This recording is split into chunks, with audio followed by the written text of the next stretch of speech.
Praise the lord. ఈరోజు దేవుని వాగ్దానం లూకాసు వార్త 2వ అధ్యాయము 14వ వచనము.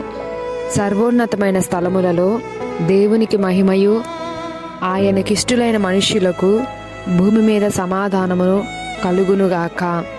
ఈరోజు ఈ క్రిస్మస్ పండుగ దినములలో ఎంతమంది నిజమైనటువంటి క్రిస్మస్ ఆనందం అనుభవించలేక, కుటుంబంలో నెమ్మది లేక, సమాధానం లేక ఎంతమంది బాధపడుతున్నారో అట్టి వారికి దేవుడిస్తున్న వాగ్దానం ఏమనగా, దేవుని యొక్క మహిమ మన మీదకు దిగిరాబోతుంది. అంతేకాకుండా ఆయనకిష్టులైన మనుషులకు భూమి మీద సమాధానము కలుగుతుందని దేవుని యొక్క వాగ్దానం ఈరోజు మనకు అనుగ్రహించబడుతున్నది.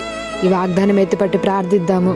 నిజముగా ఎంతమంది జీవితాల్లో ఈరోజు నెమ్మది లేక బాధపడుతున్నారో, పేరుకు మాత్రమే సంతోషంగా ఉంటారు కానీ హృదయంలో మాత్రము సంపూర్ణమైన ఆనందం అనుభవించలేకపోతుంటారు. ఆ సంపూర్ణమైన ఆనందము కేవలము దేవుని సన్నిధిలో మాత్రమే ఉన్నది.